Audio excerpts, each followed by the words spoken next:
ไอ้ที่สวัสดีบรรยากาศคอยข้ามย้ำแรงๆพี่น้องที่เดินมอสอพี่น้องเนาะหลังจากเลิกเวียกเลิกงานแล้วก็มาออกกำลังกายพี่น้องที่เดินสนามกีฬามอสอพี่น้องโอกาสดีเมื่อนี้เนาะวันนี้เขาจะนะส่วนมูมา4-5 คนแต่ว่าเขายังกำลังมาคนน้ำอิด นั่นแหละเขามาคนน้ำอิดเนาะอีกจักน้อยพี่น้องอีกจักน้อยจะมีมูมานำหลังพี่น้องนั่นแหละมือรู้สึกแบบคนหลายเป็นพิเศษมื่อนี้แม่นคนหลายเลยวันนี้เป็นมือวันอังคารวันพุธด้วยพี่น้องปีว่าได้คือพี่น้องปี3,000กีบเด้อใน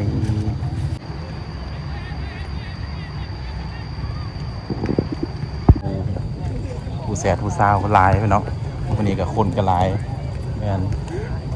เบิ่งเดี๋ยวจะให้คลิปกันนะให้คลิปจากไหนแล้วเขาจะนั่นแหละเขาจะแล่นพี่น้องแม่นมาจะได้เพื่อต้องถ่ายคลิปแล้วก็สิได้เล่นออกกำลังกายพี่น้องแม่นผู้แสดผู้สาวคนหลายพี่น้องบางคนมื้อนี้ก็มื้อนึงคือเป็นมือคนหลายมาเลยให้เบิ่งเด้อสู้มาเบิ่งคนหลายบ่คุณนะนี่คือเดินโมซอพี่น้องแม่นเดินมือซอเสียทีพี่น้อง บ่มีหมู่พี่น้องมื้อนี้นะแม่นหมู่แต่ว่ามานำหลังเนาะให้เข้ามาคนเดียวกันว่าซั่นท่านว่ามาคนเดียวกันมาคนเดียวนั่นแหละมาคนเดียวกันพี่น้องเดี๋ยวเขาจะขึ้นนิดนึงเขาจะซูมเอาแซ่ทุกสาวจังเล็กจังน้อยพี่น้องแม่น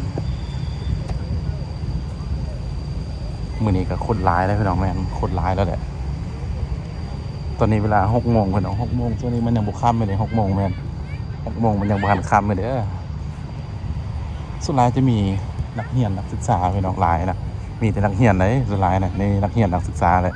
หลายเดี๋ยวเขาจะขึ้นไปเฮิงนะไปซูมมาทุกคนในบนในส้มเลยมันจะไปซูมมาเบิ่งไว้ซูมของสาวเบิ่งไหนขึ้นเทิงกันนึงกันเดี๋ยวอย่าเบิ่ง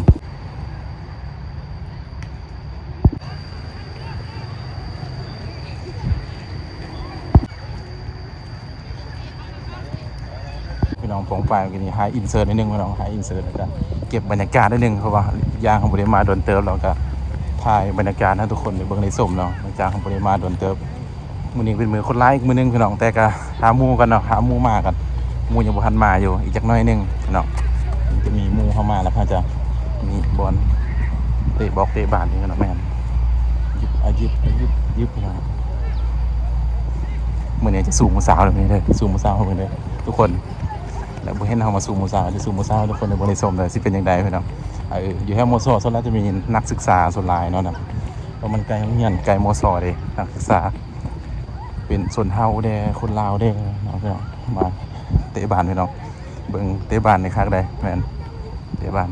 ส่งเตะบาสครับโคตรคักพี่น้องตอนแรกก็มีการไต่ไฟดอกไฟฮะเนาะตอนแรกมันจะไต่พี่น้องจะเป็นงานอย่างต่างๆเขาจะถ่ายคลิปก่อนถ่ายคลิปแล้วก็ถ่ายคลิปมานึงแล้วก็ซีได้แลนพี่น้องแมนกำลังรักเขาคนกำลังไลน์พี่น้องเดี๋ยวจะซูมมือเลย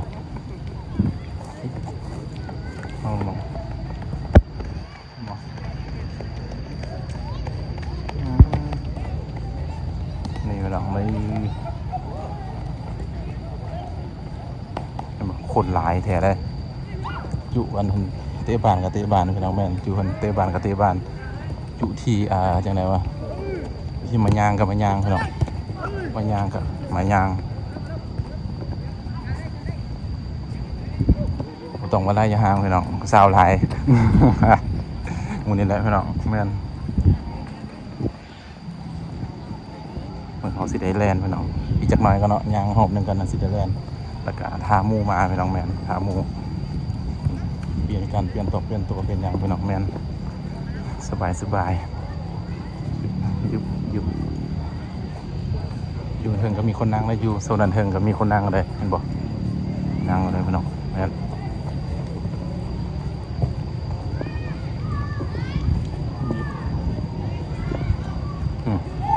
นั่งพี่น้องนั่งสมนั่งเสียเดินมอซอนี่ครับบริมานี่โดนเติร์ฟให้เขาบริมาเนาะประมาณ2-3 เดือนนี่ครับบริมาวันนี้โอกาสดีเขาต้องมาพี่น้องมาแมนมาเบิ้งที่เขาจะแลนจากนั้นก็เนาะส่วนนี้เป็นส่วนแบบคนร้ายสุดเลยแมนเขามาคนทางน้านี่คนร้ายนะบอกคนโคตรตายเลยอย่าโซนด้านนั้นอีกเดี๋ยวจะหาอินเสิร์ตทุกคนในบริษัทเลยไปพี่น้องหาอินเสิร์ตแมน แสบผู้สาวพี่น้องเห็นบ่หลายพี่น้องแม่หลายเลยครับดูหาหมูมาอะไรจังหน่อยหาหมูมาพี่น้องยุบ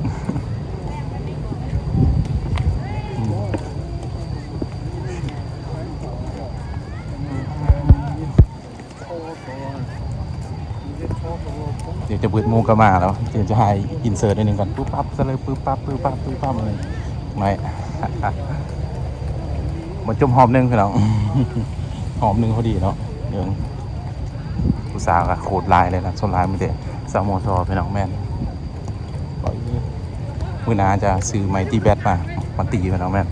ซื้อไมตี้แบทมาตีเดี๋ยวกันให้อินเสิร์ตก็ได้พี่น้องเด้อให้อินเสิร์ตนิดนึงก็เด้อ